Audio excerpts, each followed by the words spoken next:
Good morning. 8:45. Call to order of the Queen County Planning Commission for Thursday, April 13, 2023. Please join me with the Pledge of Allegiance.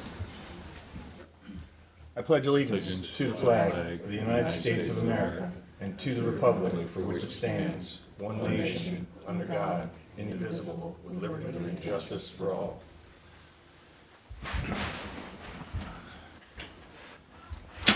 Word is we are expecting additional members to join as one walks in the door, so please pardon the interruptions briefly.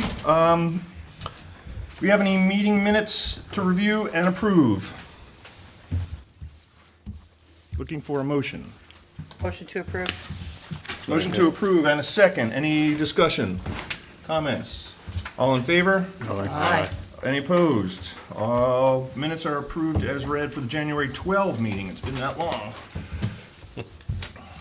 All right, extension requests. Seeing none, we will move on to updates, legislation, and legal matters.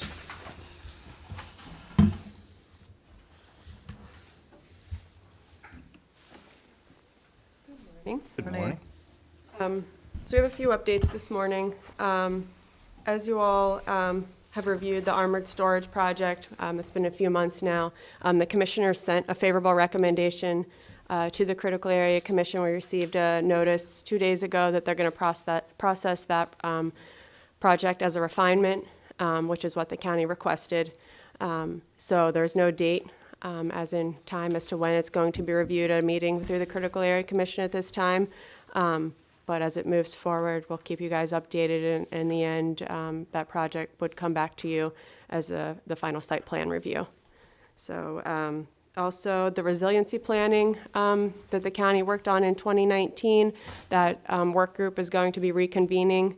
There's been a lot of motion with funding being available to the county, really from the federal government, from EPA. So we're going to get that moving again. In 2019, what the county did was they did a lot of prioritizing of projects for resiliency.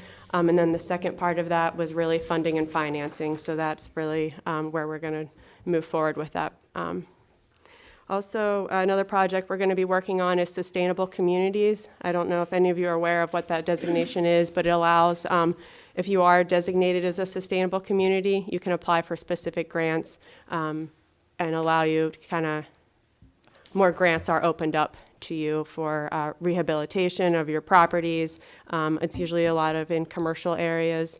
Most of the, I think all of the towns are designated as sustainable communities. Our growth area is not, so that's where we're going to focus on.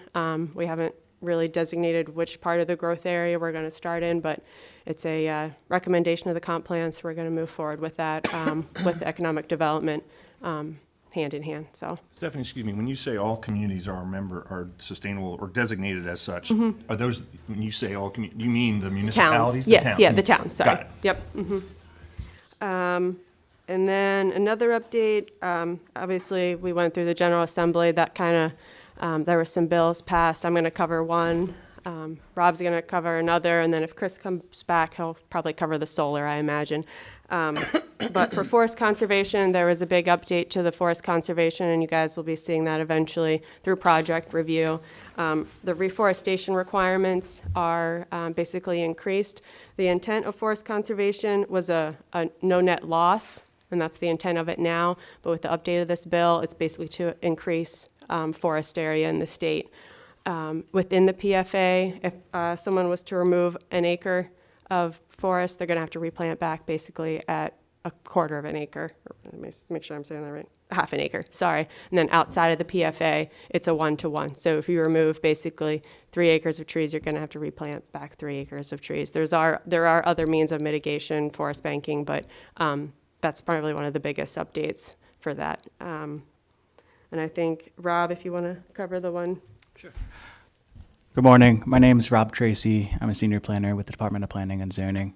As Stephanie said, the Maryland General Assembly convened sine die on Monday. As part of my duties as senior planner, I liaison with the Liquor Board legislatively. They had one bill this year, HB 258. That bill would remove the requirements or eliminate the requirements that an applicant be a county resident for partnerships And so that bill passed. And what this bill does, it eliminates the county the county residency requirement and requires that at least one of the applicants at the time of application be a resident of the state. And it also states that application is only valid unless one member remains a resident of the state for the duration of that permit, that license. So that passed both houses. May not And satisfy the Supreme Court. so, yeah, This there's is all because of a Supreme Court decision about 4 years ago. Tennessee versus Tennessee wholesale wine. I thought eliminated residency requirements across the board. So, as a undue or burden on interstate commerce. Thank you. So we'll see if even that, if someone wants to complain about that, whether any residency requirement is permissible anymore. Must have dozed just for a second there. Residency requirement for what, though? What are you asking? Liquor license. No, liquor license, I'm sorry, yeah, I missed, that's important. Yeah, there are different categorizations, corporations, partnerships. In this instance, it was narrowly focused at partnerships because the rest of our licenses don't require a residency requirement. So this was really just a cleanup to comply with the Supreme Court case. I'll give you one more update on the forest conservation bill, because this will kind of segue and hopefully to what Chris can give us some updates on. Solar will no longer be applicable when it comes to forest conservation, so that's also a big update in that bill. And then, Chris, do you want to update them on solar? The solar people won that one on forest conservation. Yeah. Of course, they win everything. Okay. Well, we'll spend quite a bit of time and effort on House Bill 692 and Senate Bill 489, which, as originally drafted,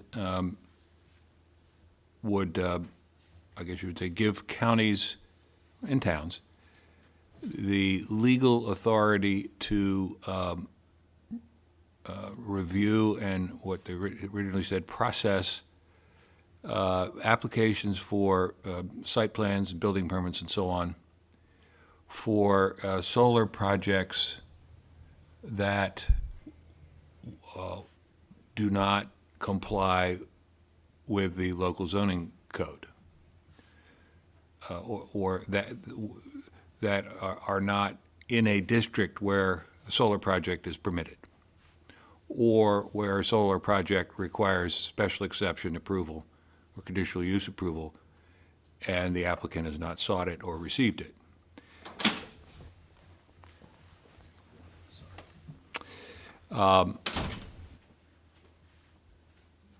The bill as originally drafted provided that the counties or the towns, while, quote, processing these applications, could not condition approval of site plan, building permits, and so on getting conditional use approval, or deny the permits because the project was found to be inconsistent with the comp plan. All of this was driven by, which I've mentioned before, what happened in Dorchester County last year, when the Planning Commission there refused to approve a site plan for a solar project because the applicant had not secured special exception conditional use approval for the project, and therefore the Planning Commission said, how can we approve a site plan for a use that's illegal? And so that's what was driving this bill. MACO was actively involved in the negotiations regarding the bill. We were, Frederick County was involved, the county's lobbyists were involved. We made various suggestions and proposals, all of which, of course, were opposed by the solar lobbyists. The end result, what passed, was the House bill, and it says that counties, local jurisdictions shall, the word process is out, approve or deny applications, and this would be site plan, building permits, some counties still issue grading permits and so on, things like that. Shall approve or deny these applications irrespective of basically whether or not whether the use is legal, whether or not they've gotten a special exception or conditional use approval, whether or not it's consistent with the comp plan. They shall be approved or denied, notwithstanding all of that. And that the county basically shall apply local law to the extent not preempted, which doesn't really solve the problem. For example, should a solar project come here, let's say that was outside the overlay zone, and therefore is not permitted in the county, and it gets approval at the Public Service Commission, and they come forward for a site plan approval. This Planning Commission now would be obliged to approve or deny the site plan, even though the use is illegal. And the Planning Commission would approve or deny the site plan based upon Queen Anne's County zoning code, except to the extent that it's preempted. And where the dispute will continue to be is what is preempted and what is not preempted. So the counties have argued that what is preempted is where these things go, and that's all, not what they look like.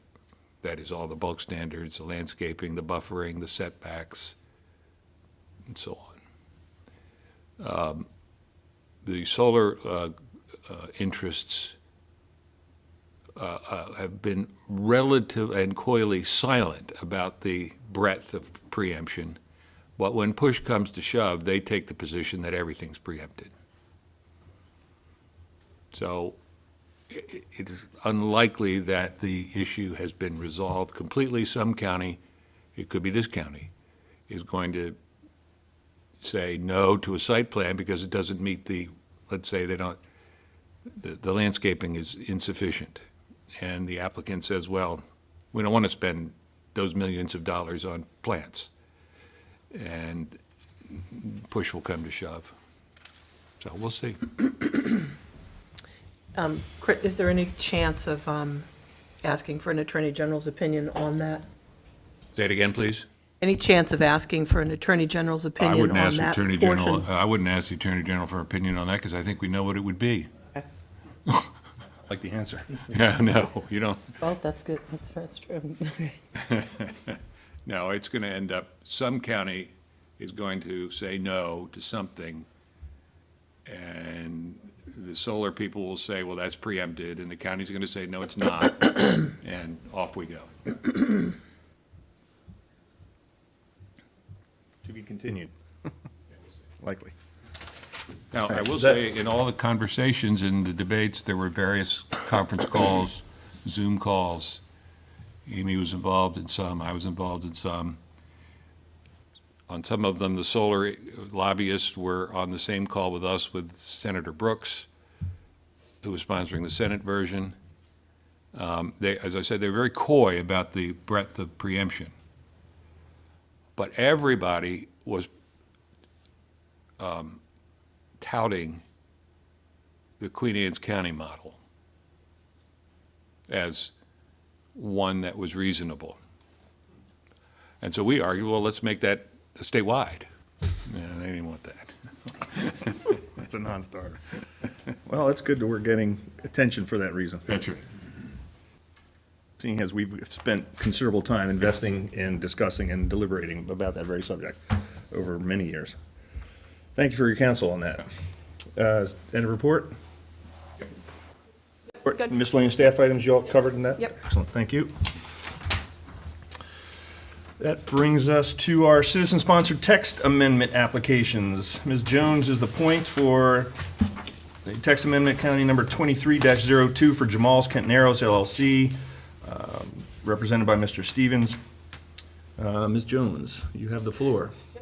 So this text amendment is to allow an increase in residential mixed-use density up to 25 dwelling units per acre, as well within the WVC, but it has to meet the bonus density requirements and as well has to be a dilapidated or abandoned structure.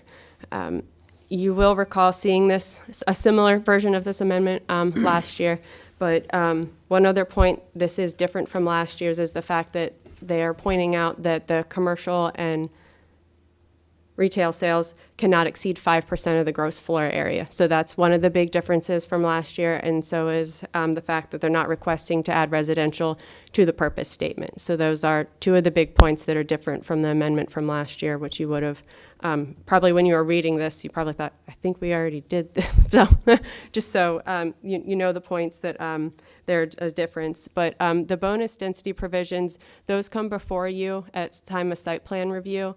And basically, you are determined to make the decision upon whether it's a monetary value or it's a contribution to the county as land, parks, whatever it may be. So that does come before you at that point in time through a site plan review. I did outline a couple points throughout the staff report, basically indicating a lot of the same points as last year's report, but basically one of the bigger points here is the special taxing district that's located in the WVC. So this is basically, if you want me to go into detail about it, I can, but this is basically if it's a property that's solely devoted to residential, it's exempt from the special taxing district.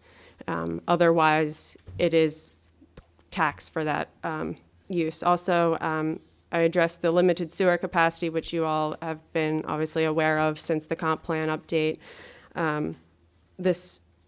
Through the comp plan process, we did realize, that we do need to address our mixed use percentage requirements as well as our commercial apartments.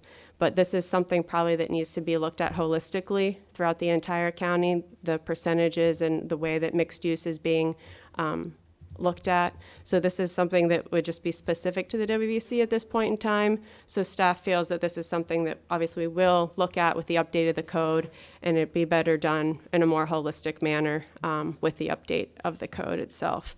I did also point out that through the update of the Kent Narrows plan, we did really go through the process of vetting straight residential in that district, and that's not the intent of that district. The intent of that district is really, your commercial, your retail, your restaurants, your marinas, your maritime. So for those reasons, that's why staff has basically not supporting this amendment.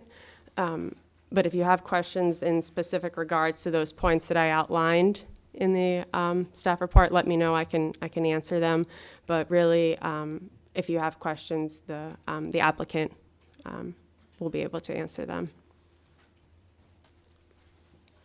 Any questions for staff before we turn it over to the applicant? Mr. Stevens. Thank you very much. Good morning.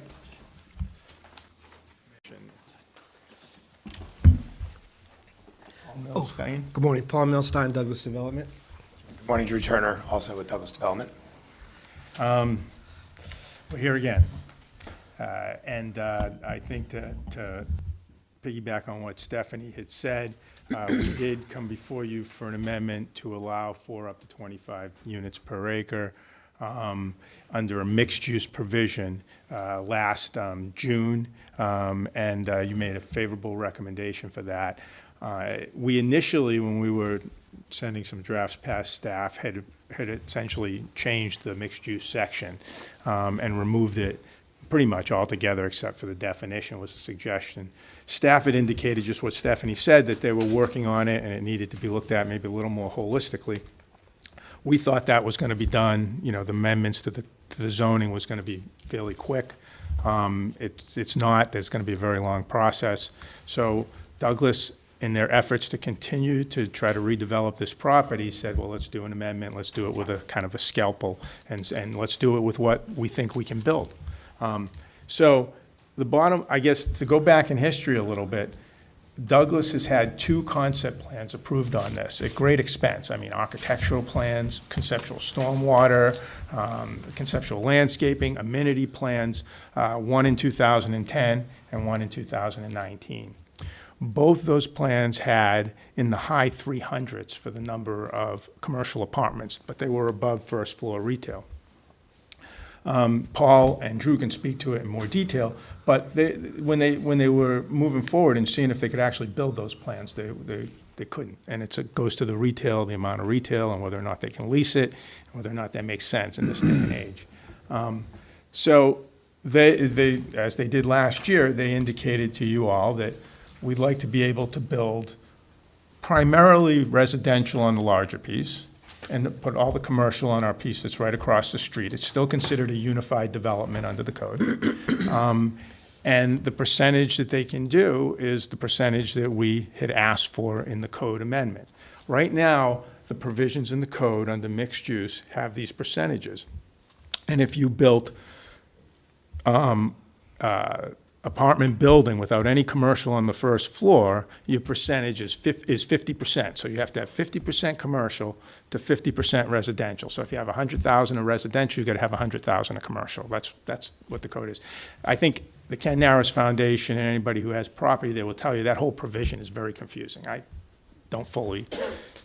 can't fully comprehend it all the time, and it lends itself to confusion. I think everybody knows that needs to be amended. So Douglas is bringing that before you.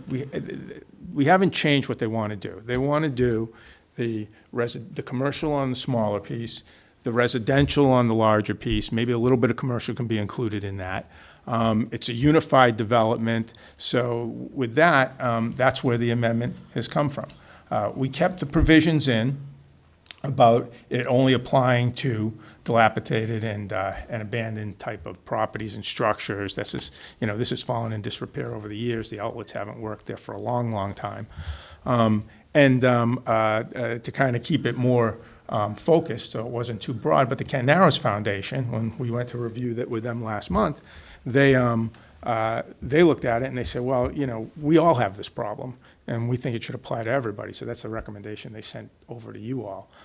The only important point before Paul and Drew speak that I want to make is it really does not increase density. Okay, we can do as we've done in 2 approved concept plans, essentially 3 to 1 in terms of density. So you get 3 square feet of commercial for every of residential for every 1 square foot of commercial that you put on a plan.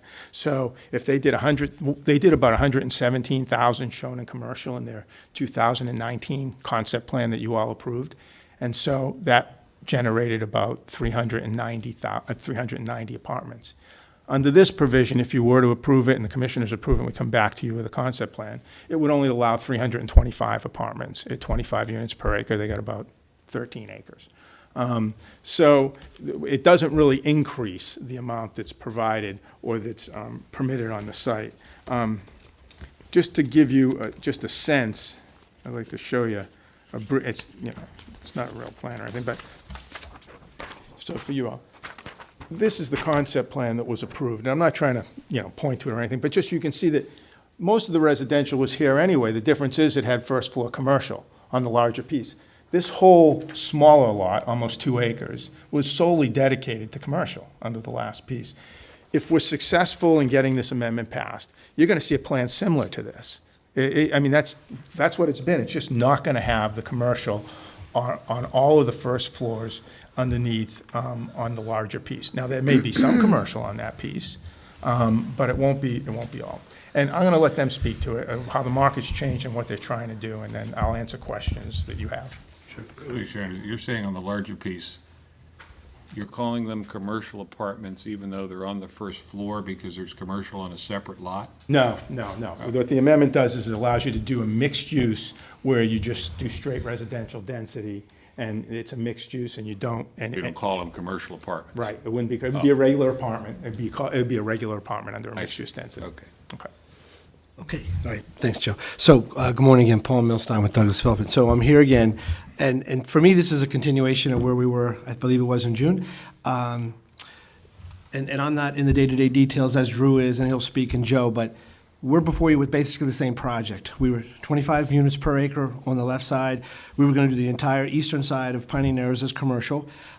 We got a favorable nod from the planning commission, and so we continued on with drawings and working with staff. And Drew's been running with it, and what's happened now is he's come to me and said, okay, planning, the staff is not in a position to support it because they haven't finished their master plan redo, and it's taking time, and we participated in the community meetings, some of them as well. And I understand it takes time, and I understand it's a process, but we've basically reached a fork in the road that we need to continue on or wait for the 2, 3, or 4 years that the map and the codes get updated and then kind of go from there. I got two very clear messages last time. Was one, don't come here again with a different project. Move forward. And the other was there was a great concern about rewarding dilapidated projects with additional density, which, a lot of my work is in Washington, D.C., and that you're actually penalized for dilapidated properties, and it actually makes some sense. So that language didn't come from us. That direction didn't come from us. It was really in an attempt by the county to focus it just down to that specific piece of land. So we weren't passionate about, not looking to get rewarded for the current condition of the property. So, but we're in the same spot, okay? We want to keep moving forward, but our hands have basically become tied at this point. Without support of the planning board and the commissioners, we've become to another stop. And previous stops, because the TIF didn't go through and MERS didn't go through and all these other things, we took some heat for that as if we didn't plan forward, but it wasn't us. The commitments that were made financially couldn't be kept up by the county for various reasons, so those projects fell by the wayside. So I'm here as a continuation of where I was in June. I want to keep moving. I specifically said 25 units an acre, commercial on this side. I was very clear about it. We're ready to move forward, but we need support from this board to keep moving forward, or we believe that we have to come to a stop. And I don't want to stop. I want to keep going so we can get it built. That's kind of where we are. Thank you. And my name is Drew Turner, once again, with Douglas Development. I think both Stephanie and Paul and Joe did a good job outlining why we're here. And we look at this as really a continuation of where we were before. Once again, we heard it loud and clear. You did not want us back here. We're not back here with anything new. We are back here with virtually the same plan it was before. I don't think the expectation of anyone in the room in June was that with 25 units per acre, we were also going to be building 150,000 square feet of commercial density. I don't think that was, I think we made it clear, and maybe we didn't make it clear enough. Clearly, we didn't, because we wouldn't be back here right now modifying this text amendment. But I don't think that was anyone's expectation. And if that was the expectation, the current zoning, once again, allows for that. That was what our 2019 plan basically was based off of. And just, you've heard it from us before, the market conditions really just, they don't support that high level of, when you hear the term mixed use, that ratio of commercial versus residential. It's not feasible, it's not financeable, and it's not something that unfortunately we can move forward with. And I think, to Stephanie's point, the planning department recognizes that. They're planning on looking at it holistically. It's something that is going to be updated. But as Paul just said, we want to keep the momentum of this project moving forward, and that's what brings us here today. And we look forward to your feedback and ultimately your support. So thank you. I have two questions. You represent Mr. Petrie, who was looking to do something similar, and he wasn't allowed to do it. Why is this different than Mr. Petrie's proposal, which was not acceptable? This is the Waterfront Village Center District. I understand it's a different district. Well, I'm answering your question. That was the urban commercial district, and the commissioners determined, it was the commissioners that said it wasn't acceptable. They denied the amendment after this board recommended approval of the amendment to allow for more mixed-use flexibility in the urban commercial district. This district already allows mixed use. It's all about the percentage of commercial to residential when you do a mixed use. Mixed use is already allowed. They can already do, as I indicated to you, a straight apartment building, standalone, but the mixed use of commercial is 50% for that. That's what we're here for, and that's the amendment. Secondly, how do you, what is your argument for consistency with the comp plan? Well, And specifically the goals and objectives of the Kent Narrows? I think that the Kent Narrows goals and objectives is outlined in last year's staff report to the Planning Commission for the amendment last year, cited several provisions, and so did I, in regards to recognizing that there's, I'm looking at like land use sex strategy 2, recognize that existing infill opportunities are sufficient to accommodate and for to consume the available sewer and to promote infill. I mean, there's a number of provisions in here about, well, certainly it's in the middle of the Kent Narrows. You call this infill? Yeah, I do. It's in the middle of the Kent Narrows. Investigate and review opportunities. Modify infill development standards to achieve desired minimum densities is another provision in the comp plan. I mean, to say, I guess, step back a little bit. I think the comp plan and the county's policies want to see this property redeveloped. I mean, I don't think there's really much question about that. That has been the thrust. They've had 2 plans approved at concept plan level, which, as you know, is pretty detailed at this stage, which have residences in a higher density than what this amendment would propose. But they can't build that amount of commercial. That's what this is all about. I don't see that as being a deviation, a huge deviation from the comprehensive plan or from the Kent Narrows plan. And so that's what we're trying to do. It really is up to this commission, and then the county commissioners, obviously, if they're accepting to that concept. We have specifically put it in as a density bonus, so it's discretionary. If you don't like the plan that you see, and Douglas has always done this with you, if you don't like the plan, then don't approve it. You don't have to. We're not trying to put you in a position where you've got to approve a plan. This is a density bonus provision, and you have discretion as to whether or not you'd allow the density bonus. I'm sorry, it's a bonus provision, not just density bonus. So that's really what's before you.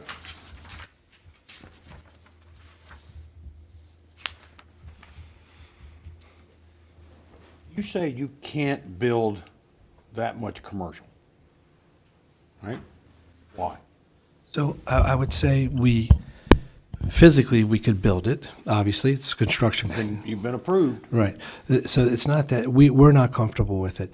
We are sitting with large chunks of unrented commercial space throughout the corridor. We can't get it underwritten. Banks won't support it. We don't feel there's a demand for 110,000 feet of commercial on that side. We had that property on the market for several years. So we're not comfortable with it. And I think we were really clear about that last time in June. And I respect if this board is comfortable with those provisions or not. That's a choice they'll make. But we're before you as the owner of the property, prepared to move forward on a beautiful residential development, very well done. That's a low, moderately low scale density, in my opinion, subjective. And we'll do a great commercial corner on the east side of Piney Narrows with some great restaurants and retail and a very attractive building that you've seen before. The same building we showed you before. And also, mixed use we've also seen has brought in other elements to living that we hadn't experienced in the past, where we're having restaurants and we're having entertainment-based retail and some of these other things with residents living there. And there's been some problems. And problems socioeconomically, it's just, as far as safe living and residential living and something comfort, I mean, this is Kent Narrows, and it's a beautiful area, and it's an area that I would like to live in. But we like separating the commercial from residential in certain circumstances, and this is seen as a very quiet residential development opportunity. And we think the commercial is best suited across the street. And there's lots of other commercial happening in the Narrows, which we're excited about. But we're not comfortable from a financial perspective, a viability perspective, a leasing perspective, that we'll be able to get there. So we came to you last year saying, okay, this is what we feel we can move forward on. Also, initially, we were going to take a lot of the off-site improvements. The county was going to pay for a lot of that. There's water and sewer upgrades and all kinds of other infrastructure that has to be done. We're now fully committed to bear all that expense, which was going to be in the TIF before. So there's a heavy lift for this development, and we want to be realistic. What we have before you is a realistic plan that we can build. It's less dense than before. It still has commercial. It separates it in a very nice way. We'll still continue the creek and all the improvements and everything we're committed to. We'll pay for the additional density bonuses that we're required to pay for, and it'll get done. And we think, so we're here with the same message as in June. We want to keep going, and this is what we need to keep going. Otherwise, I think we'll get there maybe in 3 or 4 or 5 years when the planning catches up and the zoning catches up, but I don't know what the world looks like then. We've had pandemics, we've had retail shifts, we've had so many things. Nobody works 5 days in the office anymore for not nobody, but we're 41% down in Washington, D.C. in our occupancies. Our retail is down more than 40%. So I don't know what the world looks like in 4 or 5 years. Today, this is a project we could get done. I think just to piggyback on what Paul was saying to answer your question, Commissioner Sylvester, is the realities of commercial. When we think of commercial space, we think of commercial office, we think of retail. Certainly there's other opportunities, maybe storage, whatever, but the vast majority of that density and square footage is made up of those two uses. And the office market today is, as much as we as commercial property office owners hope and keep willing tenants to come back to what they were doing before COVID, it just isn't, it's not happening. Leasing activity, Paul just mentioned, it is down in suburban and nationally, down 42% this year from where it was pre-pandemic. There's just almost 50% less people out there leasing space. Absorption locally, absorption's down almost 250,000 square feet locally. So the thought of trying to build another 100,000 square feet or 50,000 square feet of office density is just not realistic. It's not something that we feel remotely comfortable with. And then on the retail front, it's not quite as bad when you look at the data, but the reality is there's not nearly as much space as there where it was because nobody's built anything since COVID, generally speaking. So the vacancy levels aren't quite to the same extreme, but we still think that around 20,000 square feet of commercial or retail density, which is what we're proposing here, is really a significant amount when you're talking about 320 units of residential density tied to that. So that is why we feel comfortable with what we're proposing. Mr. Chair, may I make a comment? So everything that you've just said, I think everybody in the room is aware of. Leasing, you say viability and financial issues with regard to commercial space and the aftermath of 2020 and everything that means.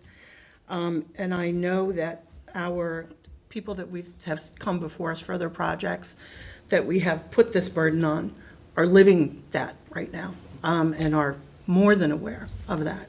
And so from my personal perspective, as a member of this planning commission, I see that as penalizing those who didn't abandon properties, who continue to maintain properties, and who are still dealing with rent loss, rent reduction, empty space, but they're keeping the properties up. So I don't have a problem with the density bonus, but again, you just rattled off all these statistics, which most of us are well aware of. And we have community members and developers and project managers who have been before us. And we've said, no, you have to follow the rules. And they are living and breathing this problem now. So that's my perspective as a planning commission member. It seems like we're almost incentivizing the abandonment I- of buildings when they're yes, contemporaries I in the same. I didn't want to some go out of- on that branch, but yes. Some of them are in the I did. room, I'm sure they'll testify Yeah. publicly, don't follow that same business protocol. And I'm a very strong proponent of the code being changed. The world has changed, and we need to change with it, and that's a fact. And we recognize that when we talked to the Kent Narrows Foundation. That was the primary focus of the dialogue that took place for about an hour when we were before them, and they made their recommendations to you. From Douglas's perspective, we try to create a relatively narrow amendment that we put forth to the commission. But if the commission chooses to make it broader in this instance, then that recommendation goes to the county commissioners, and they can take it as they will. We certainly wouldn't oppose anything like that. I want to make that clear. But we are putting it forth for the Kent Narrows zone, the Waterfront Village Center now, because Douglas, doesn't want to keep, sit by. And wait for the overall amendments. The county may change some of those percentages in other zones, and that's all well and good. But we would not like to wait for that to happen in order for the project to come back before you. And as I said, it's, what's there is discretionary. You don't have to approve it. And then the other thing I meant to make was for those of you who might think this is a waterfront project, and then you get all those issues to deal with and access and so on, it's not. There is no waterfront associated with this property. It was donated to the Wildfowl or Wildfowl Heritage, I don't remember the exact name. but- Wildlife Heritage, Wildlife Heritage, thank you, Commissioner, decades ago. So about a third of the property ended up getting donated, all of the waterfront. There is no waterfront. There's a little bit of critical area buffer we have to deal with, but most of the buffer is in what was donated. And to be clear, my objective today is pretty straightforward. I took to heart, particularly Mr. Sylvester challenged me last hearing, and if this is able to go forward right now because the county's not comfortable with the bonus densities or the commercial, whatever it is, for whatever reason, they're not comfortable with it, then we have no choice to stop. But I want to make it very clear that's not because of us. We are ready to go forward, but we can't right now because there's a zoning issue, which I understand that, and sometimes that happens, and sometimes we have to wait.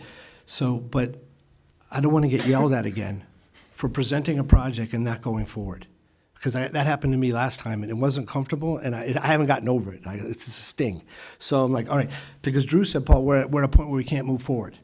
I said, well, let's get back in front of planning and let them know that we're at a point where we can't move forward so that they understand that it's not us. That's my objective today. I'd like to move forward. I'd love to build it, but if it's not comfortable, we'll stop. But I don't want to get yelled at. That's my objective today.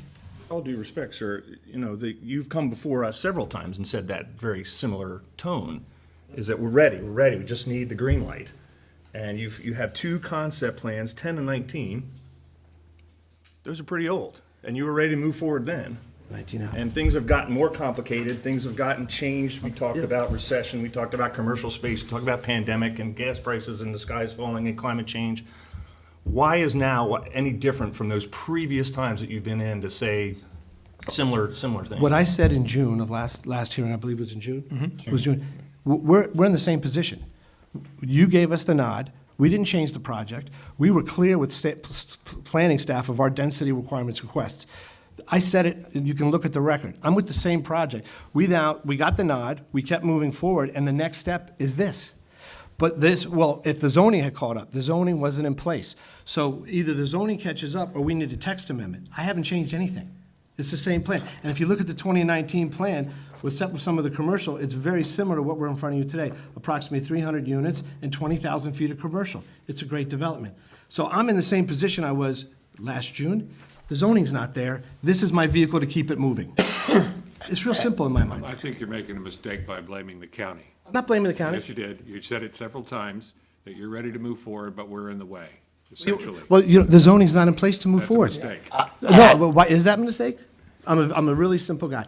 Do I have the zoning to move forward with this density that we requested in June? No, you have zoning, and you are choosing, maybe because it's of the market, not to follow the zoning.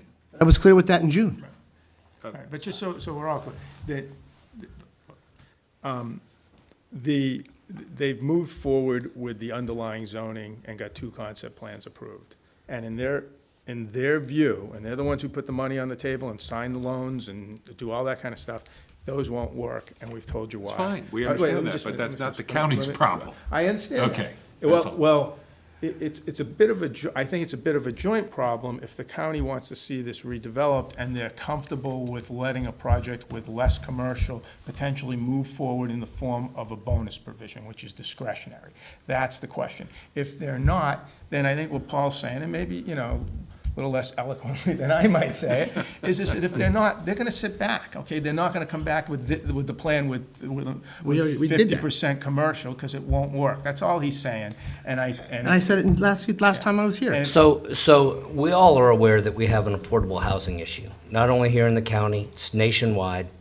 Why don't you come back to us and offer up a covenant and say, you know what, instead of the 10%, I'll give you 15% of deeded in perpetuity, no matter what, of affordable or workforce housing. Come back to something with us that we can work with. This is just saying, well, I got some dilapidated property, but I didn't take care of it. It's tax write-offs and goes against all my other properties. And, and we don't yell at you. We offer words of encouragement loudly. okay? It wasn't a So- yell, it was a very respectful encouragement. Okay. Yell at you. You didn't yell at me. But I'm getting ready to. No, you didn't yell at me. I actually respected what you said, and I appreciate it. That's why I'm here. That's why I'm here. I just tell the facts. I had an administrative assistant once, I had her for a person for a very long time, and they used to tell me that yelling isn't about volume, it's about tone. It was a very clear message, which I took heed. I respected that, and I listened to it. Mr. Reese, if I could respond to you, because I would like, because the bonus provisions are discretionary, that the important items to the county when we come before you and we have to meet these financial obligations for bonuses can be packaged in a number of different things. Maybe it's affordable housing, maybe it's land, public dedication land and pathways. You know, they had, in their original plan, they had like a public small amphitheater. We had dialogue about that a couple of years ago when we came before you. So that, well, I don't think that any of this precludes it. And the Kent Narrows Waterfront Village Center specifically requires you do the 10%. It's not exempt from the 10%. So you still have your 10% MPDU. I don't think that it would be appropriate to put it into a code amendment, and we can't propose anything to you until we get the amendment and come to you with a concept plan. So, Just going to reiterate, even if we had brought, say, 15% today, it doesn't change the commercial mixed-use problem. That is really why we're back here. And I think, you know, the intent here is not to necessarily to blame the county in any sense. It may have been our mistake. The expectation from our end was that, given Joe submitting the original text amendment that we brought to you in June, we did include modifications to that mixed-use table. And at the recommendation of planning, they said they were going to be looking at it. We pulled that back, and it turns out, you know, inevitably, rewriting a code takes a lot of time, and that time is really what we're talking about. Is it's going to be revisited, but it's going to take several years, 2 to 4 years, to get to that point. And so, you know, we're not necessarily here blaming the county for anything. It's just the timeline of when that's going to be revisited versus where we are today. We're a little bit ahead of where the county is. And I think to Paul's point, yes, we've had projects that have been back here 2010, 2019, but this project that we're back here with today, in our mind, is the same project we were here with in less than a year ago, in June of last year. It's just clarifying and being a little bit more specific about the commercial mixed-use requirement of that text amendment. and I want to clarify something Drew said, because I was more in the middle of it. Initially, when I was doing drafts of an amendment, I had done one, provided it to planning, that showed the mixed-use table essentially coming out, just having a definition of it. The planning's response was, look, we want to do it more comprehensively. And so we took that out. I think if there was any disconnect, it was my thought that it was going to happen and, you know, be looked at quicker than it's going to. And it's that zoning text amendment, that more comprehensive amendment's going to be longer down the line. So we didn't submit something to you with, that you never saw anything changing this. So I just want to be clear about that. It was more a dialogue, and a helpful dialogue. I appreciate being able to have that. Mr. Chairman, Yes. it's having the benefit of not being a member of this commission last June. Maybe I'm oversimplifying it, but it seems to me that you got a plan approved, which now you have determined, completely accurately, I'm sure, that's not economically viable given the current business environment. So why don't you come back with a plan that is economically viable? You're looking for us to change the rules so that your plan can work, and I would submit that perhaps you ought to come up with a plan that works within the rules. And I completely agree with that. I thought, and I'm not involved in the process, but my understanding was we had to get the densities right to be able to bring. We have a project designed that we did last June that we felt we went all the way through underwriting and felt we were ready to move forward on. And we thought we had to go through this process of zoning to be able to move that project forward. So if it would be helpful to see that, it would be our pleasure to bring that back and present it. We have a project that, we had that before we came last time, because that's what we felt comfortable with, we could move forward on, and not be before you again changing the project. It's just unfortunately, that's not part of this, so I don't know why we don't bring that today. Well, I think the question is, Paul, is why don't you build something that you can build under the existing zoning? Change a plan and build it, and the answer. Actually, I'd like to clarify, Commissioner, are you asking why can't we build what we got support on in last summer? Or why can't we build what we got, what is currently in the code? I'm sort of dancing around the question of why can't you build what you got support for last time you were before us? And I am recognizing that economic conditions change. Correct. And so as another suggestion is perhaps change the density of low-income housing or something of that nature. I'm also a little puzzled as to how the Waterfront Village Commission, which, you know, wants a gross floor area of 25 to 50% not to exceed, is going to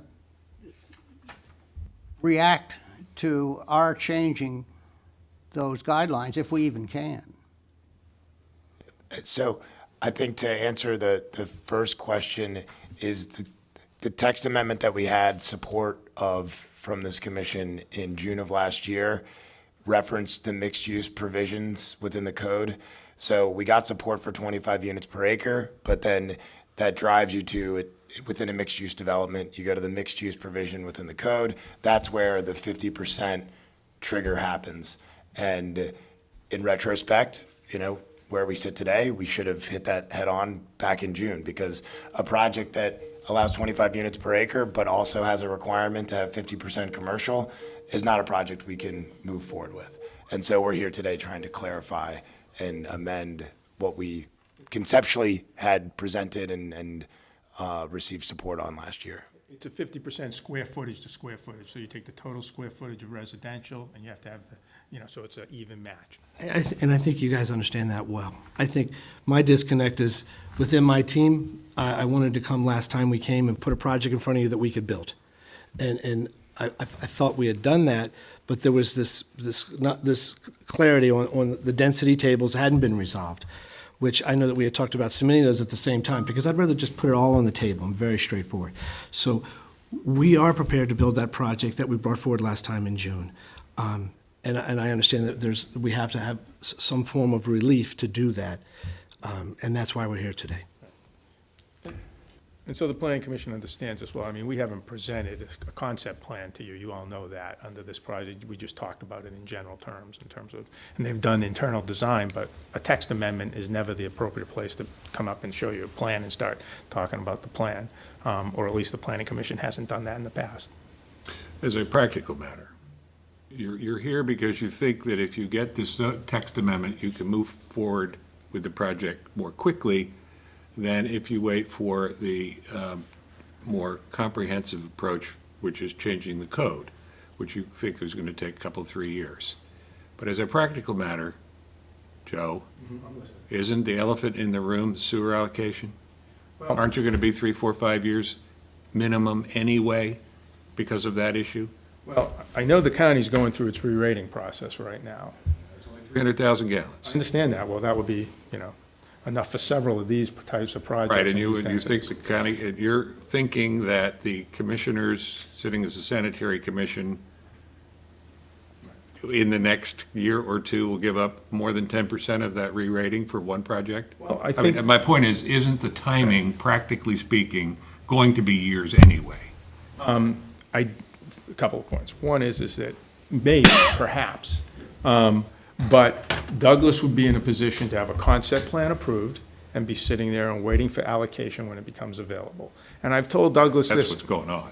Absolutely. That's I'm an sorry, if. what'd you say, Chris? That's what's if. really going on. If. It's right. not a win. Right, if. Let's be careful and speak to the gorilla that is in the room. Okay.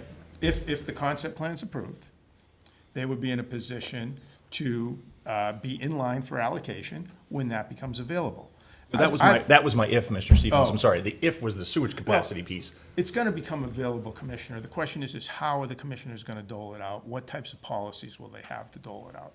And if you would ask me, based on the 35 years I've been doing this, is that this property it's not an outlier. It's not one of the ones where you contemplated taking out of the growth area and all that. If they're not going to give sewer allocation, sell sewer allocation to a project that this commission is comfortable with and approves in this location, then where are they going to use it?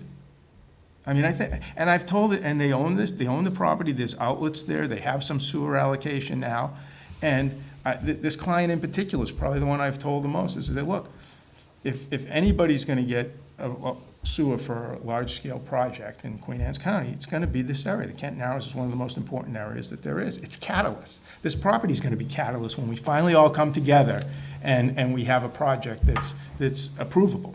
So they wanna be there, they wanna be in line for it. I don't believe, and I don't advise clients to sit back and do nothing because there's not sewer available yet. You do your preliminary work that you'd have to do to ask for sewer anyway, and that takes a year. If you all approve this amendment, recommended approval, we get to the county commissioners July, sometime around that, they, whatever, they approve it, they start doing their concept plans, and I've taken these concept plans both for this and like Mears, larger projects. It takes a year before they'll be back before you with a concept plan. Because it's very detailed, and that's important. Staff does a good job at all that. So we're talking about not getting back before you until, if the amendment passes, until, a year and a half, a year and 3-4 months from now. If we don't get the amendment, they're not even having that dialogue until the staff, they're not even starting to do that until the overall zoning amendments are done for the county, which, as you know, this will just be one small component of a lot of discussion that's gonna go on for a significant amount of time. They're spending the money to come before you and say, would this be acceptable? Will you let us move forward on this? And it puts them into a position where they can present you with a concept plan, nothing more. So that's really where we are. It does have a lot to do with time. And if they weren't interested, and this is a point that strikes me, because they're always calling me saying, what's going on, what can we do? If they were not interested in moving forward and just letting this piece sit the way it is, they wouldn't be doing all this. They just say, okay, we'll wait and see what happens. Do you think that your client's pitch might be a little bit more, received a little bit more sympathetically if the building was knocked down, which is an eyesore?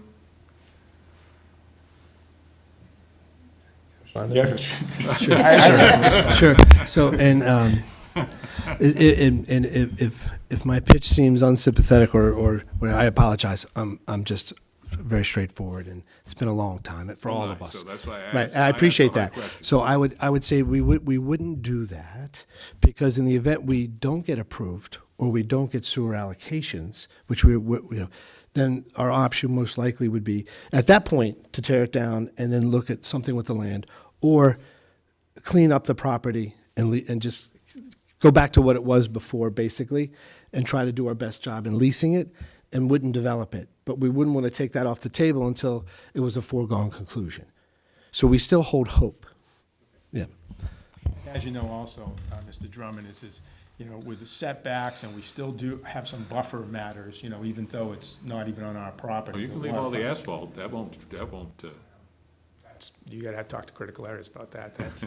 That has come into play, even asphalt, so I'll leave it at that. All right, any further questions of the applicant at this time? Well, I have a question for Mr. Drummond. So I just want to confirm from what I'm reading that if developed as they're asking today, that this entire project is exempt from the Kent Narrows special taxing district? They don't have to?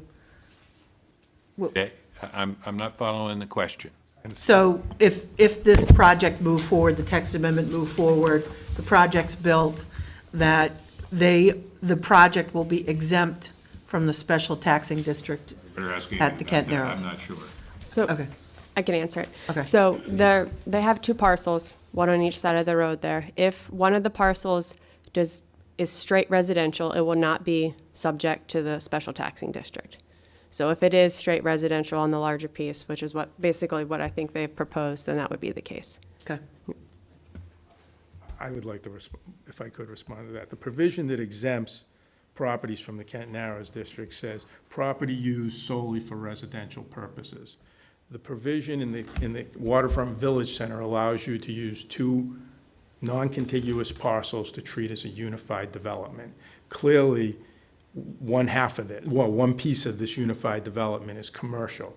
So this, we just heard a couple of days ago when we saw a staff report and so on. There's no intent to avoid the Kent Narrows special tax district and paying that for the residential side as well as the commercial side. Over the 2 years it'll take to get a project approved, even if you, if you act favorably in the commission, if you act favorably, and if the commissioners act favorably, and if we get sewer allocation. If this is unclear that it would apply to this property, we can clarify it. I mean, the point is, we have no objection to being subject to the Kent Narrows tax district. So that is done through the tax assessment office. That's not, Joe is referring to zoning, and which he is correct, but the special taxing district is based on the tax assessment records that are held through the state. So it is a little different. The finance office works with the assessment office in order to do so. So. Okay, so, you guys have at least 2 letters of support that I consider significant in this package that they give us every month. And, but you have one statement of non-support, I'll call it. And of course, I changed my page. Let me see if I can find it real quick so I can read it. I don't know if it really matters. It's basically the planning department itself is not inclined to support you, and they are looking for additional information. So my question is I give significant weight to those 2 letters that support you. And you know what I said to you last. Yes, I do. But I looked at the planning department and said, what is it you need and how long will it take to make you feel comfortable about this? You have two entities, individuals in that district that are offering support. One of them is a broad coalition. One of them is a couple of individuals, not insignificant individuals, who have a vested interest in what happens down there. And they're offering support, although maybe conditional. What do you need that's so important, that holds everything up? Right. Well, I think really a lot of that is outlined in the staff report. We've discussed this. I'm asking you. Can you put it in a Right. nutshell? Yeah. Well, we talked about the special taxing district. We've talked about sewer, which is one of the bigger issues, which we've talked about through the entire process of the comprehensive plan. We've talked about the intent of the Kent Narrows. The purpose of the Kent Narrows is not residential, mixed use, yes, but not straight residential. They're not obviously asking for straight residential, but when you're getting down to 5% commercial, you're pretty much almost straight residential. And those are probably the bigger implications that the county. But is there anything then, having said that they can give you that would satisfy you, that say, okay, we support this? I don't, not that I can think of that would be a big change to this amendment that would allow our office to. Yes. Just to support some of the points that Stephanie has already made, Amy Mordock, Planning Director. So we have been working with Joe and Paul and Drew very directly has been open with us throughout this process in the last couple of years, and we appreciate that, and we agree with all of the points that they're raising. Our areas of concern are, as Stephanie outlined, but I want to put them into the context of the comprehensive plan process that we've just gone through. And that includes, in large part, our update to the Kent Narrows community plan. Because there was our bump in the road with the Kent Narrows plan, which, as Gigi can attest to, was a very serious debate that we had at that time, was very specific to this issue. Because there was a request that through the Kent Narrows plan that we look at residential use as a straight out permitted use in the Kent Narrows.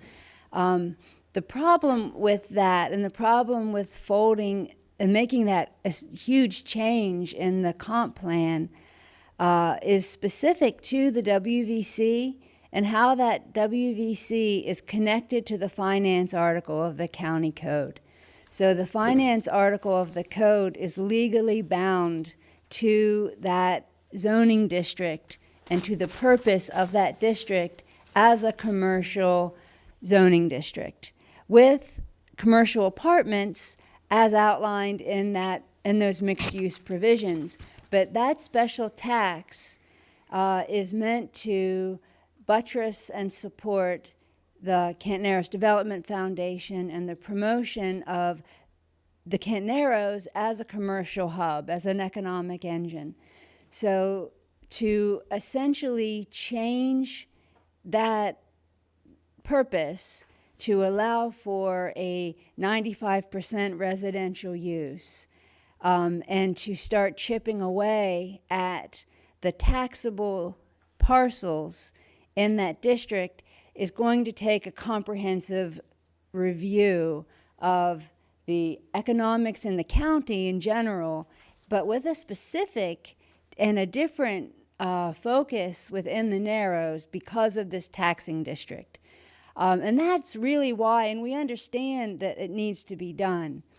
But to do it and to do that study, which we will be doing, and we'll be doing it in a shorter time frame than a 3-year time frame, because we're already starting, because our needs are pressing.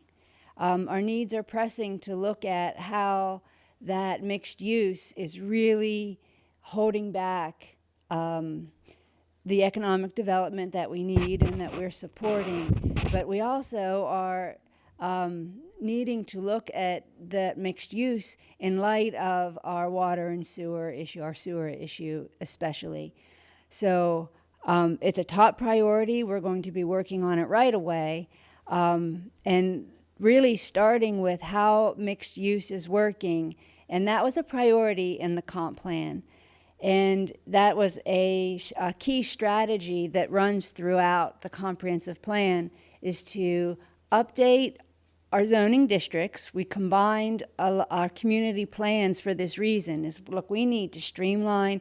We need to have a realistic look at how we can support our commercial development and the need for residential and affordable housing. And we also have to do that in conjunction with the county commissioners in their role as our sanitary district, because we, through our comp plan, have directed our Department of Water and Wastewater to update its sewer allocation policy, which is what we're dancing around right now. And that is, we don't know what that's going to look like, because there are already, through our water and sewer plan, 35-year plus promises and legal requirements to hook up failing septic systems in areas that are already identified. So that already chips away at any re-rating, reclamation of flow and capacity. And then the county has to look at this long-standing resolution not to assign those allocations to residential uses. So this all has to be On Kent Island. on Kent Island, right? But this all has to be a top priority for the county to look at comprehensively. And how does the WVC district and the special taxing district weigh into a part of that information? So I understand it's a timing issue, and it's difficult for staff not to support an applicant's application. That's what we're here to do. We're here to help applicants get through the process.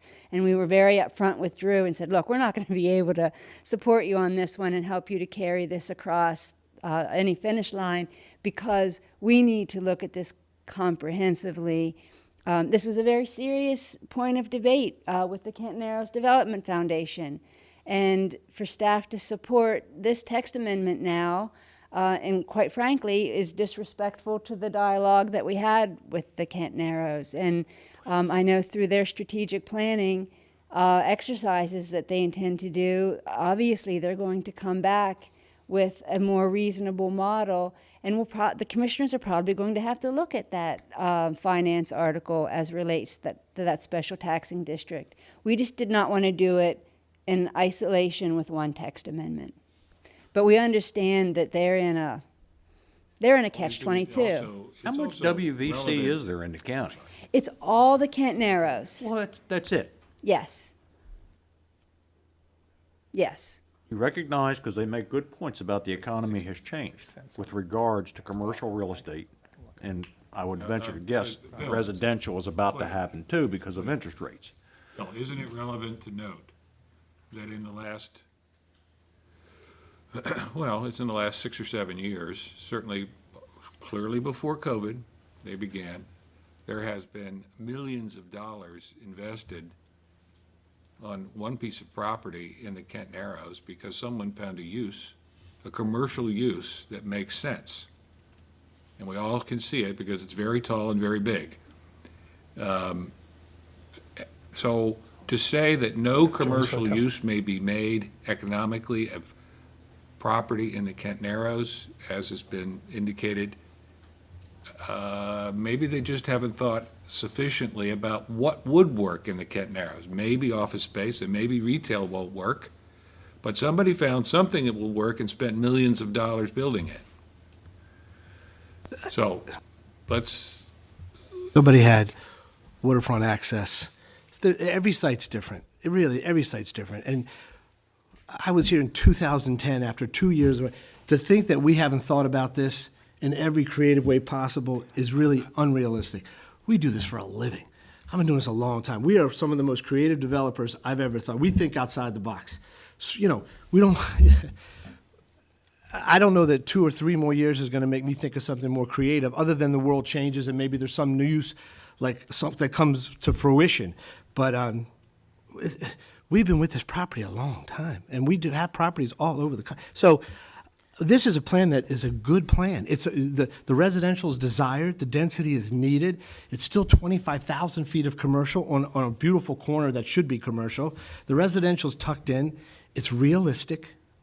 We can do it if we get water and sewer allocations and we get the necessary approvals. So again, you know, and this was great, and I thank Mr. Sylvester for clarifying all that. This is why we're here. We're in a catch-22, as Amy said, and Amy's been great, and her staff's been great. And sometimes the zoning's just not there, and you just don't have it. That happens. That's okay. If that's what it is, that's what it is. But we're in a catch-22. This is a great project, and we're so close. And Kent Narrows, and any disrespect to the Kent Narrows Development Foundation, you know, I don't see that because they're supportive of this. They supported this at their most recent meeting. They want to see this happen. I have relationships with many people in that Kent Narrows Development Foundation, and they'd like to see a full court press to see this happen. What Walt Petrie did on his site, what Jody did on his Botel site, every site's unique. Every site's unique. This is this site after the time we've had, and this is what we're proposing. I would like to make a clarification point on the sewer allocation issue, because that comes up all the time. The projects that they've had concept plan approval for use more sewer allocation, would use more than what this amendment would allow for if you approved it, okay? Because it was many more units. So the existing zoning now allows for projects that have a high sewer need. That I've always seen as separate. We're either going to get there or we're not on sewer, but we have to be able to tee it up. You can't even ask for it. You can't get in line until you go through concept plan. The second thing that I wanted to mention, look, if the commission has some concerns about the specific language and the 5%, Drew and Paul wanted to be clear that they're going to come in with a project around 5%. They don't know whether it'll be 6 or 6.5 or 5.5 or whatever it'll be in terms of the. I mean, if the commission wanted to support something that simply eliminated the language that said not to exceed 5% and said something to the effect of not less than 5%, so that you'd have you could go all the way down if you wanted to, or you could go to, you know, if it's appropriate to go to 7%, or 8% or 10%. Right. We'll come in with a project with as much commercial, and this is what these guys have said to me, I'm speaking for him now, as much commercial as they possibly think that they can make successful. And that's that, if they think they can make it successful, and that includes potentially having some commercial on the larger parcel, and if we do have a little bit of commercial, a little bit, 10,000 square feet, whatever, on the larger parcel, that completely wipes out the concern about the tax district, because then it's not solely used for residential purposes, so it gets taxed. So if the commission would be inclined to do something of that nature, I don't know if they want to incorporate the changes that Kent Narrows Foundation recommended, but in either of those instances, we're completely open to that. Mr. Drummond, under a hypothetical that the words dilapidated and abandoned were removed from this text amendment, What are the implications you see, good, bad, or indifferent, one? And two, what, if any, effect does this have on projects that have already been built under the commercial requirement, commercial space requirement? So I'm looking for your feelings on that.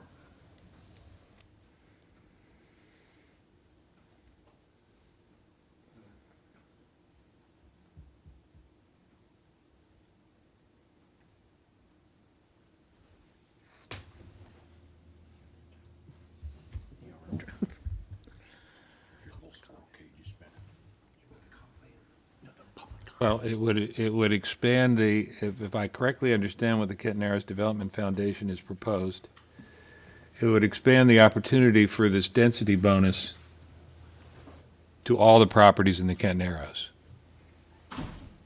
As drafted, other than Douglas's property, there may be one other that this would fit right now. The Roy, we'll call the Roy property. I don't know what it's called nowadays. Do you know, Joe? I think it's owned by United Shellfish. It's Okay, required. there's one, it's right It's the across one the right under Narrows. the bridge on Across the the east Narrows side. from the boat ramp. Right. That one's got a quote-unquote dilapidated building on it. Other than that, I can't think of any others. So this would expand it to all the properties in the Kent Narrows, which would mean, I suppose, that, I don't know, United Shellfish decides that the commercial, the seafood market is not commercially viable anymore, and then knocks everything down and puts in 5% commercial and 95% apartments on United Shellfish property. Or Harris's, right? They don't want to be in the restaurant business anymore. So, what was the second question? Just what, I think you kind of answered, right? What, if any, effect it would have on something that's already built? Knock things down So, and thank you, build a mixed-use project that's 5% commercial, 95% residential. thank you. Any new questions for the applicant? All right, hearing none. Public comment is coming. Oh, there is none. All right, there are several people in the room, I'm guessing, would like to take advantage of that, but they didn't sign in. So if you guys could step aside or at Thank you. least move over Thank you. slightly, we can. Thank you. DiDonato? I apologize, I didn't sign in. Quite all right. So, Please introduce yourself for. Jim DiDonato, representing KN Development, and I think one of the letters of support we sent, and I think really just wanted to kind of go through that. We're not really here in favor or I mean, we're really talking about the amendment, so we have no interest or financially whatnot in the property. We wrote a letter of conditional support because we feel that a text amendment that does affect the Narrows, that it affects a narrow portion of the Narrows, is not a global or holistic view, as Amy said, really. We think, we were of the opinion that it should have, if we're going to make an adjustment, or if you guys are going to consider an adjustment to the mixed use, that it should affect all the properties that could potentially be mixed use in the Narrows, not just those that are dilapidated structures. I mean, I don't mean any disrespect, but we have choices as property owners to upkeep or not. So to me, if you allow this only for a property that is dilapidated or left unattended or something, for whatever reason, it's almost awarding that property versus another property that maybe someone took care of, you know. So we think that it should affect, any change to the mixed use should be, we'd like it to be considered to affect all of the Kent Narrows, which is, again, the WPZ is not a very large area. So it's, you know, it's not global to the whole county. We are in support of really density increase just generally in the county, because we think that, I think in the county right now, as a sidebar, you can get to 20 with the bonus provision. We don't think that the 10 by right is even really practical, so the 20 works, 25 obviously works better. And I think it's also important to say that not every project or every property works well as a like you can't always get to the max density, right? We know that. So like if you have, just because you're allowed 25 DUs an acre doesn't mean you can get to it by the time you take stormwater, open space, parking, everything else. So just if you do increase the density, it doesn't mean you're going to get to it anyway. You may on a larger piece. So that's it. The other thing is that we do agree that with what was said about commercial, we think that, number one, the percentage code of the 25 vertical, 50 horizontal is very, very confusing. It's confusing not only for the WVC, but it's confusing for the whole county. But with the condition of the market and the changes, as Mr. Reese said, we do need affordable housing. You know, you all know you've approved many projects, which we've done. They're successful. People go into them, you know, if they're done right. I mean, it fills a vital need. We think that the mandatory 25% mixed use commercial is probably high.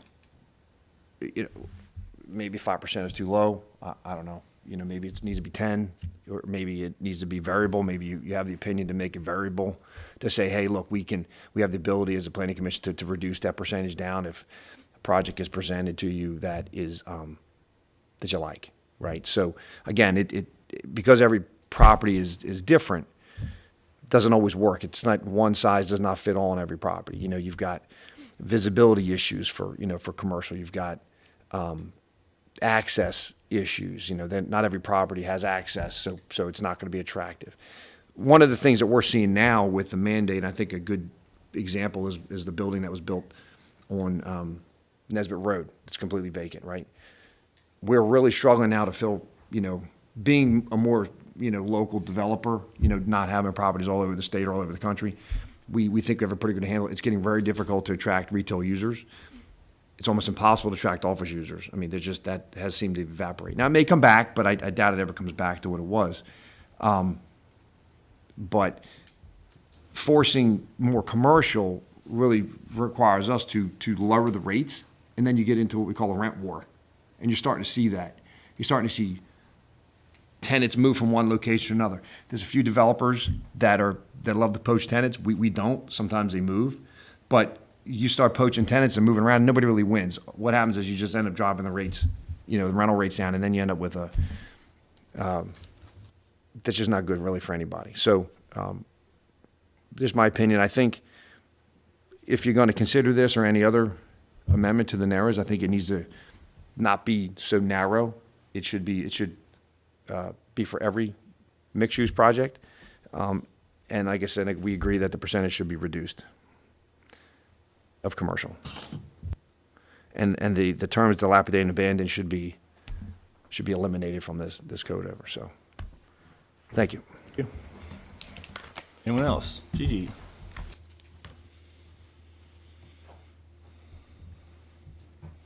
I just wanted to bring up 2 points, please. Gigi Winley, Kent Narrows Development Foundation Executive Director. One thing that was left out of the discussion, I think, and if I have this right, was that our board struggled with the definition of abandoned and dilapidated structures, which does not appear anywhere. So that was an issue. The second issue was related to the special taxing district, and we need more study on that because there is enabling legislation at the state level that covers special taxing districts. So there's language in there that says what can and cannot work and be taxed. Those 2 points, and thank you. Can I ask a question? At the state level, how is that going? How would that possibly affect this property? A lot of the special taxing districts that are governed by state level legislation, and it has the actual uses within that. So when I looked at it, it looked like there might be some conflicts, but we might need to look at that legislation in conjunction with how ours is set up. Things are outdated, the language is outdated, and we are struggling with a lot of the definitions and the language, and we do need to go through, and you'll see that in the Kent Narrows, the very first implementation, the first 5 things in our Kent Narrows implementation plan talk about clarifying this language so that we don't continue with this situation with, well, how are we really defining commercial, residential, commercial, mixed use, and all of that. We always get stuck in the same definitions, and we need to go through and take a look at those. Thank you. All right, anyone else? Anyone online? No, all right, hearing none. Public comment is closed. Open for discussion at the panel here. Further discussion and/or a motion? So, Mr. Chairman, if I may, I'm a strong proponent and have been since I've joined this commission of affordable housing. However, I always want us to be reasonable as well. I think increasing the density is a good thing. Any planner will tell you by increasing density is a smarter way to plan. I also understand the economic impacts as they relate to the commercial industry, and especially here. Mr. DiDonato spoke to that as he deals with that on a daily basis. I have concerns also with the language of abandoned and dilapidated. This commission historically has not approved text amendments or for one particular person or individual. We like to do things globally for SIs or whatever the case may be. But I really want to have the applicant make some kind of verbal commitment that they're not going to do a 10% affordable housing, that they're going to give us 15 or 20% and not do a fee in lieu. Fee in lieus are nice, but that's not helping the community. So that's my comment.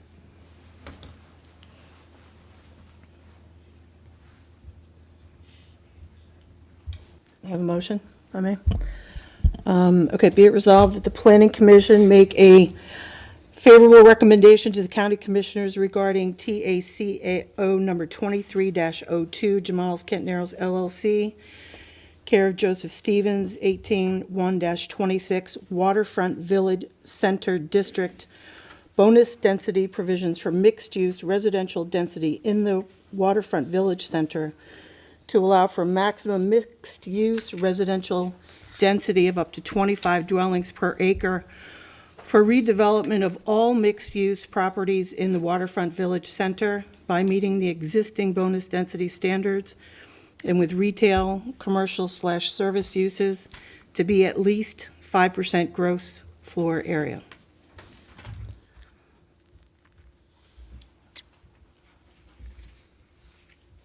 May I add a couple of amendments? Mr. Chairman, I'd like to Robert's add. rules, he wants to change. I think there's a motion, right? There has to be a I second think before. we need a second first. There has to be a Okay. second before Second. amendments. There's a motion, there's a second. Mr.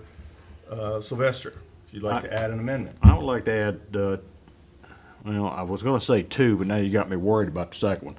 But the First Amendment, that this, hey,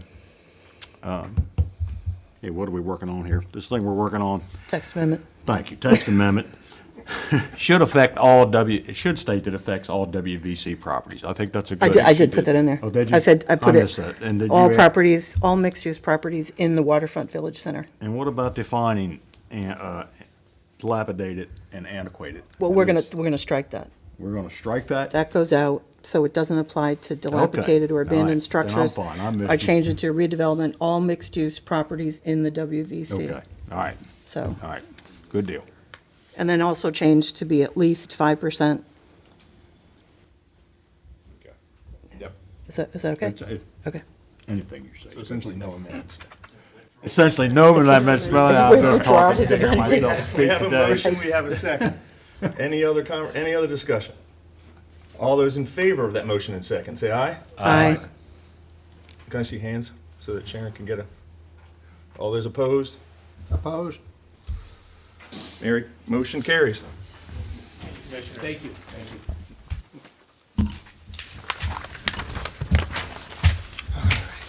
Any other general public comments now that we've concluded the general business of the day? Seeing none, hearing none, is there a motion on the floor? Or adjourn. I was putting my papers together, I'm like, wait a minute, what am I gonna motion for? Motion to adjourn? Motion to adjourn and